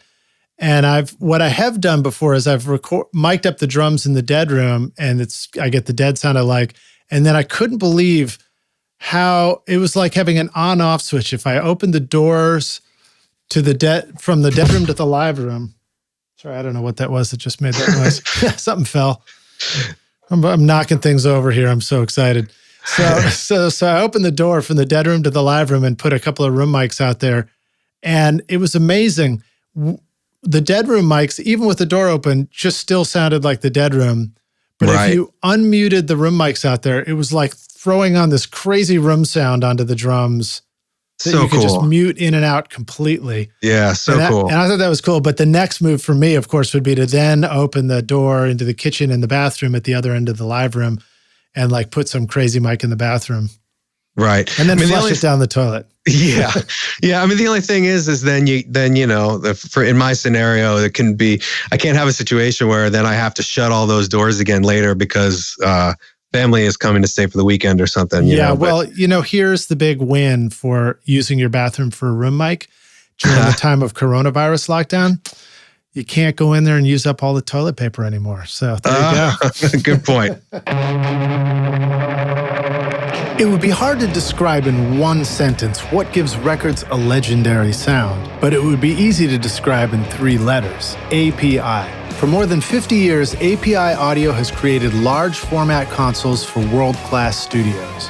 Famous for co-founder Saul Walker's circuit designs and the original 2520 op-amp, the sound of API consoles is the sound of great music. API now brings that legendary sound to your home studio with the Box, a small format console featuring the famous API circuitry that is the perfect analog addition for your digital studio. The Box gives you 8 recording channels on the left with built-in mic pre's, high-pass filters, direct inputs, and custom loadable 500 module slots, and 16 summing channels on the right, or mix using all 24 channels, including aux sends, inserts, and silky smooth faders, feeding a master section with classic API compression, switchable monitor sends, and a Pro TalkBack switch, and you've just upgraded your studio to legend status with the Box from APIaudio.com. Want to record killer drums in your home studio? Rockstars of Drums will show you how to record, edit, and mix pro-sounding drums with a Nashville session drummer in a Grammy-winning studio. Want to start mastering your own records? Rockstars of Mastering walks you through exactly how I mastered my own record using nothing but plugins and PreSonus Studio One. Want to learn how to create a mix that doesn't suck but rocks instead? At Mixmaster Bundle, I show you how to mix using stock and free plugins so that you can have punchy, powerful drums, guitars that rock, bass you can feel, and a mix that is in your face. Plus, it's totally free as my way of saying thanks for listening. Then go to mixmasterbundle.com to get started for free now and look for the clickable link in the show notes below. All right, dig it. So let's see. Another couple of bands that were on your playlist, Second Letter and Turn Your Radio Off, Paper Music. Yeah. Both of those had really, really cool vocals, particularly Paper Music, if I'm getting the band name versus the song name right. Yeah, you are. And I wondered if you wanted to talk about, if you remembered that particular track and some of those like quick rock vocal sounds and what sort of things went into getting that kind of sound. Well, I can tell you specifically on Paper Music, that's what I think I sent you maybe 8 or 9 things, and 2 of them were things I mixed only, and that's one of them. Okay. But I will say this, that Paper Music is a project by Mike Marsh, who was the original drummer of Dashboard Confessional, and that's where I met him. And then he is now, and has been for some time, the drummer of the Avett Brothers, and he is just a phenomenally talented person. And when I mixed that, it was his first kind of solo music project, and he was winging it, man. He learned from that project, and then he had me mix that. And I was likewise impressed and not surprised at some of the sounds he got. But then he had kind of done like some rough mixes. And this is something, whenever I've done mixes of somebody else's stuff, the rough mix is really helpful to get an idea of what they're shooting for. Yeah. And some of the reverbs and the way he treated his voice, whereas maybe it wasn't at the time as refined as he would have liked it, it gave me a picture of what he was looking for. And so I think what you heard in that is, first of all, a very talented person in Mike Marsh doing that. And second, him directing me towards what he was looking for, and then taking it a little bit further. Yeah. And for the record, Mike lives in Nashville and has continued to record since then. And I think he's been doing it pretty much full time when he's not on the road with the Avett Brothers. Howdy, Mike. Yeah. Should give a shout out across the town. Yeah.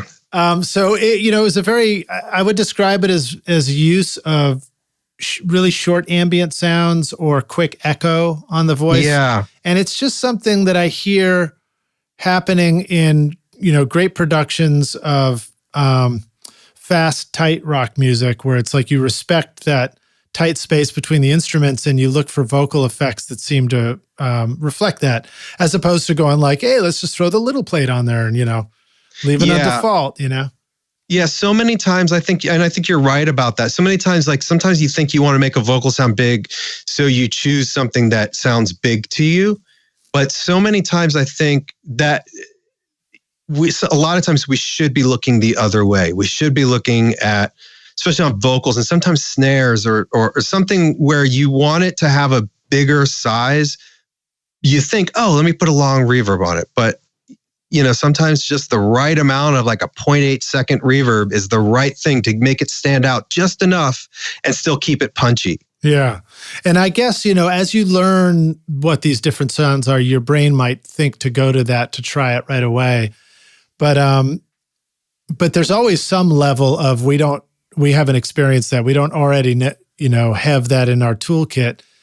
And I guess it's just that reminder to like not be afraid to pull up an effect and just sweep through it and look for things. And, sometimes I do that with the artist or the producer, over my shoulder. And then I'm just looking for them to light up on something, or they go like, oh, that's cool. Yeah. And it's funny because sometimes you they say that's cool and you're like, oh yeah, but I'm not done yet. Hold on. Right. And then you're like, well, wait a minute, hold up, Litch. Just stop, man. Yeah. You just said it was cool, Yeah. Use it for a while and see if you really do like it. Yeah, that's a good point. Sometimes you don't need to fix what's not broken. And sometimes you might have in your head an idea that, hey, this is what I'm shooting for. But then when you're scrolling through presets, as I'd love to, preset is a great way to start on an effect, Yep. And you might have thinking, oh, I'm going to do, Echo Boy. I'm going to go for a quarter note delay and it's going to be really cool and might be modulated. But as you're scrolling to get to the one, you end up with an eighth note that has no modulation and ping pongs back and forth. And you're like, wait, that's really cool. Sometimes just stop, Yeah. Well, the challenge, of course, is like you've already gone like 5 more presets by the time they're like, that one was cool. And you're like, oh, of course. How do I, back to the communication thing. Yeah. How do I make it so that they can have control over this chaos that I'm throwing at the session, Yeah, of course. Yeah. And for me, I'll try and, my ears, I listen in 2 directions. I'm listening towards the speakers and I'm looking at the screen, but I have a pair of ears that are also listening back to pick up on any indication from the band or the artist that they dig something. Right. So I can immediately go, okay, that's take .04. Thank you, Pro Tools. Sure. Yeah, exactly. Or like, that's, a train is coming. No preset would have a long name like that. Yeah. I've heard you mention this before, but I have multiple pads of paper around me. Yeah. And I'm always writing something down like cool bridge guitar 0.04, or especially when I'm tracking drums. I have it broken down and I will write each section like, intro, great feel, verse 1, a little rushed, you know what I mean? So that I can give the artist feedback as to like, it's a little bit like being in a vacuum, and especially for people who aren't used to having a microphone in front of them, it's a little bit like, am I doing all right here? What's going on? So I think the feedback, if you can let them know what's working and then where maybe they're experiencing a little bit of an issue, then, that's what people want, they want to be able to make the best record possible as well, Well, it's so valuable. And then not only that, just what else is valuable is whatever the hell I just thought when I listened to that take go down or listened to the mix go by, and I'm not respecting the value of my own opinions if I'm going to let it come and be great and then completely forget what I thought by the time we get to the end of the song. I totally agree with that. And I'll say this, it's something I learned from your podcast, and I don't remember which guest it was, but it actually recently changed how I'm how I'm listening to my mixes. Cause I think you get an hour, 2 hours, 3 hours into the mix, and then you're listening like, maybe I have to bring the vocal up 0.2 dB, whatever the heck the number is, right? It's always that. But yeah, so I think I started doing it. One of your guests had suggested this, and I have started doing it this way, and I hope successfully, but it seems to me to be successful, is when I sit down for the first listen of the day, I have a hot corner on my computer that blacks out the screen. Mm-hmm. So I just sit there and listen, and I just write down my feelings. Like, intro feels great. Verse 1, vocals a little loud. Mm-hmm. Whatever my notes are, like, need a better intro into the bridge, that type of stuff. And, after a listen, I might have 7 things or 8 things written down. And the first thing I do in the day is I go and address those 7 or 8 things. And it has really helped me. I kind of feel like allow the songs to speak their voice, because I'm not forgetting this, by the time, if you're working on the first thing and you stop, hit stop after you have fresh ears. You hit stop. Oh, the vocal's too loud. Let me bring it down. Well, then you're not really listening with fresh ears to the next part. And that goes back to the whole thing where there's a lot of information out there, and that's something I learned, by listening to your podcast. So I suppose thanks is in order. Right on. Yeah, absolutely. Well, somebody's learning it from you right now. So thank you for sharing that again. Do you feel like the time you spent watching YouTube videos, trying out mix tricks, and tweaking version after version of your mixes has gotten you nowhere? Have you been looking for a simple, straightforward, step-by-step process for creating a pro mix that won't take years to learn? What if you could have a Grammy-winning mix engineer who understood all your mixing struggles and could coach you through them? If you struggle with any of these questions, then the Ultimate Mixing Masterclass is just for you. Now you can discover the proven step-by-step mix system from Grammy-winning mixer Craig Alvin for consistently creating a pro-quality mix from your home studio that will sound amazing everywhere. Here are just some of the things students are saying about the Ultimate Mixing Masterclass. Absolutely the most informative and helpful block of information and mentoring on the mix process I have ever been a part of. That was like sitting behind a mix engineer for years, watching and picking up tips along the way, condensed into a 6 to 7 hour lesson. David P. Thanks for a great session, dude. Just when I needed the inspiration. John F. A true feat of greatness. It was really life-changing and worth way more than I paid. Mark R. I've literally watched it 2 times at length, taken a plethora of notes, then combed back over some sections even more. You guys really knocked it out of the park on this one, and it was so incredibly eye-opening and useful immediately. What else can I say? Shane J. Amazing masterclass with Craig Alvin. My biggest takeaway was the concept of adding a subtle combination of distortion and compression to achieve a buttery cohesion in the sound. But there is so much more. Steve K. Listen, I appreciate you listening to this podcast, and I know you're trying to make your best record ever. But when you're ready to take your mixes to Grammy-winning quality, then you're ready for UltimateMixingMasterclass.com. Well, very cool. Well, let's hit the topic of mixing before we close out. Tell us about some of your mix process from your studio. I mean, are you mixing in Pro Tools? Are you integrating your console? Is there any sort of a process to how you tend to mix a song? Yeah, so I am mixing in Pro Tools. I've been in Pro Tools since the beginning. I do have Logic, and I've tried some others, but I think when you get in pretty deep, you just stick with what you know. Logic, whereas I'm sure it has its amazing features, I just can't wrap my head around some things at this point with my brain being so in Pro Tools. But having said that, tying back to live sound, a really interesting thing I learned from live sound is how quickly I can get a mix happening in live sound. And it was always taking me so long in the studio. Live sound, especially when you're at rehearsals, the artist is going to want to come in and hear something at a rehearsal like pretty quickly. So you just have to push faders, turn knobs, and go. And I think I pretty I incorporated that into my studio world, and it has been beneficial. And I will say one side note to this is I really need to get myself a work surface. I do not mix on my console. I mainly use that for EQs. It's an old Sound Workshops console. I don't know if you know that company, but it's kind of, I think it's a spinoff. I think at one point it might have been a couple of the guys from API. I think it's the first console I got to use. In fact, we had one at Washington University in our electronic music lab, which was doubled as the recording studio. Yeah. So, I mean, it's got its benefits. I mean, I have a bunch of nice 500 series preamps and kind of Intec and Telefunken weirdo things that I have in here. So I don't really use it too much for that. And I don't really use it for mixing, but I do use the EQ from time to time.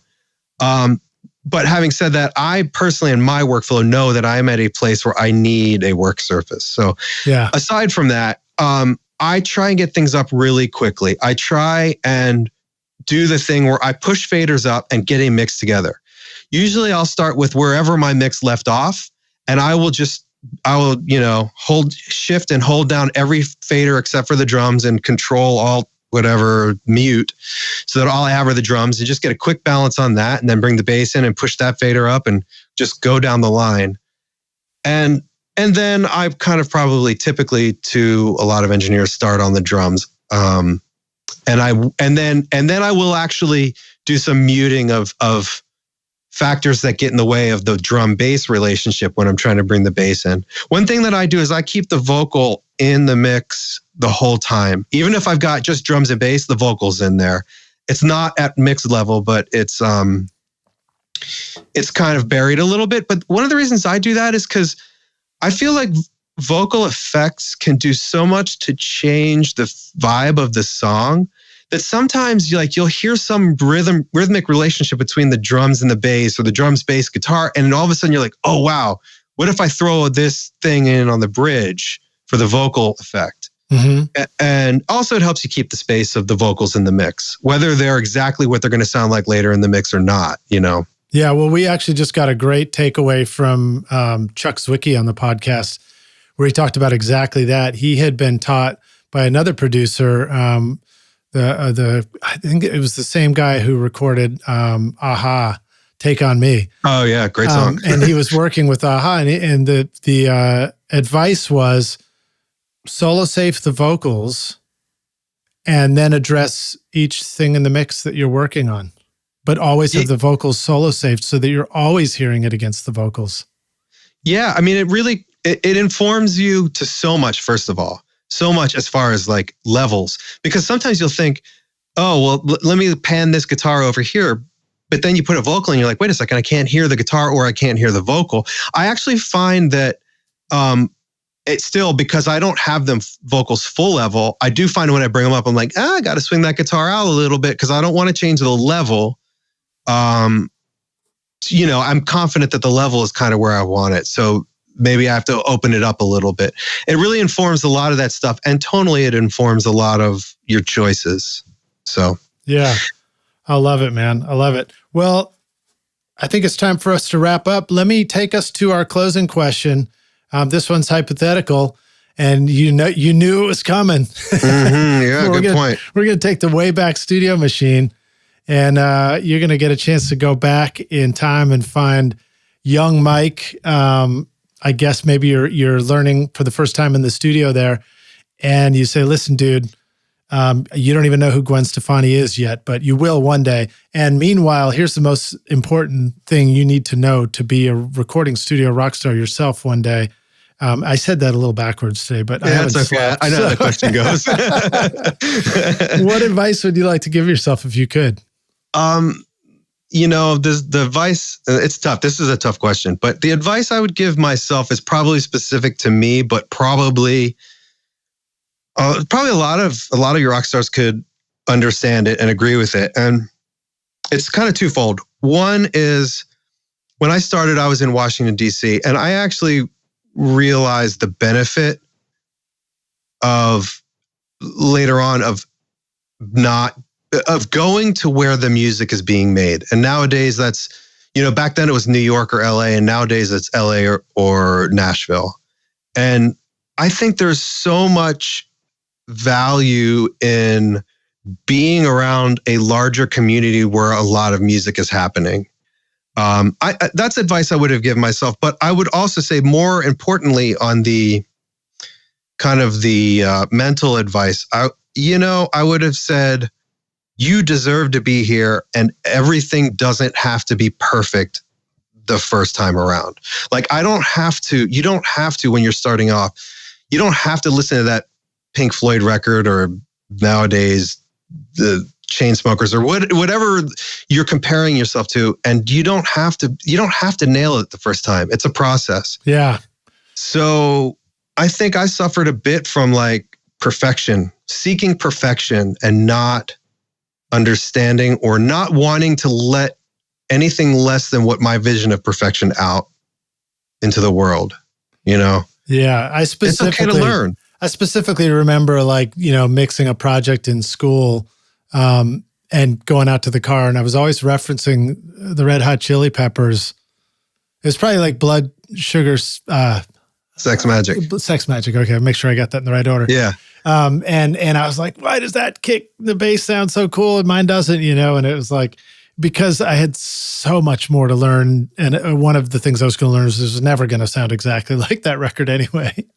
Yeah, I mean, sometimes the learning part of it is, it's like your path is going to inform you so much more than you realize. And yeah, I mean, I don't think I ever was shy of letting stuff out, but I always beat myself up over not achieving something that realistically, when you're just starting out, and I'm not, to be very clear, I respect and I'm honored that you've asked me on the podcast, but I could tell you so many other people that either you've interviewed or that are out there that they're the ones that know how to do it. But we all feel that way. Yeah. Not about you, but about ourselves. No, yeah, of course. I mean, so that's, it's okay to have a learning curve and to aspire for something and to have a path to get there. Well, and a couple of things. One is, and I always say this, if we didn't think that the last thing we did was crap,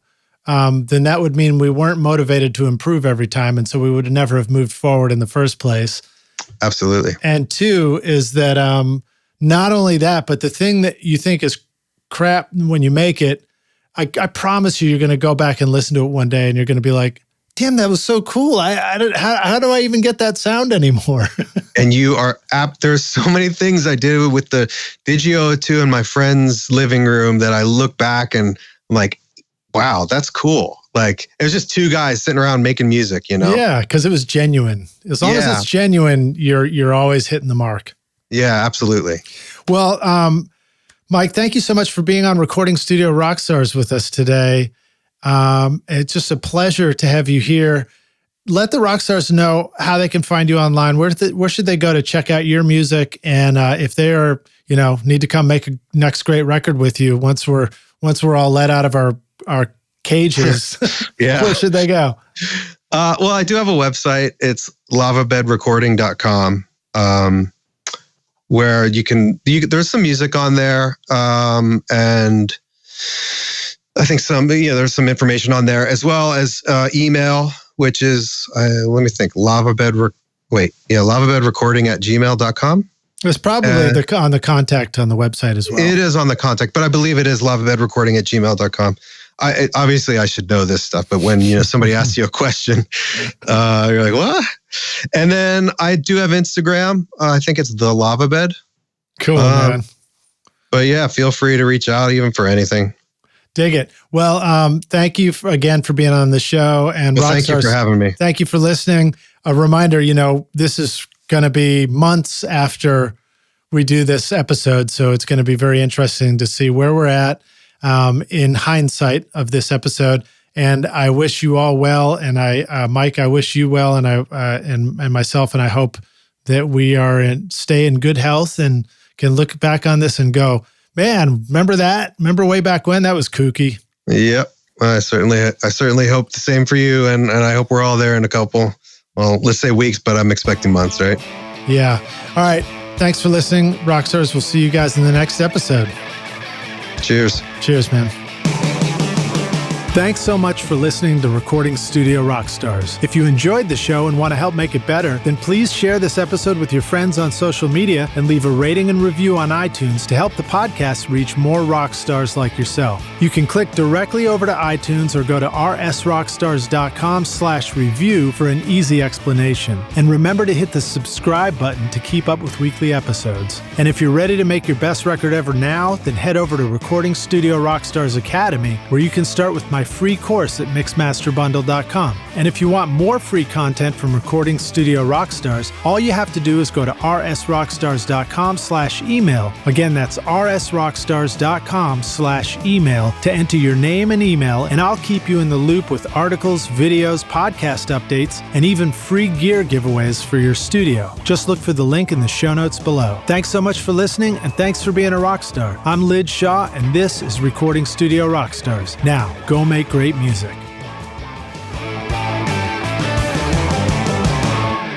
Recording Studio Rockstars would like to give a big thank you to our amazing sponsors who help make this episode possible. OWC, Jay-Z Microphones, PreSonus, Spectra 1964, and API Audio. You will find links to all these wonderful sponsors in our show notes. These are all things I highly recommend for your studio. They're going to help you make your best record ever. So thanks so much for listening, and we'll see you in the next episode. Cheers.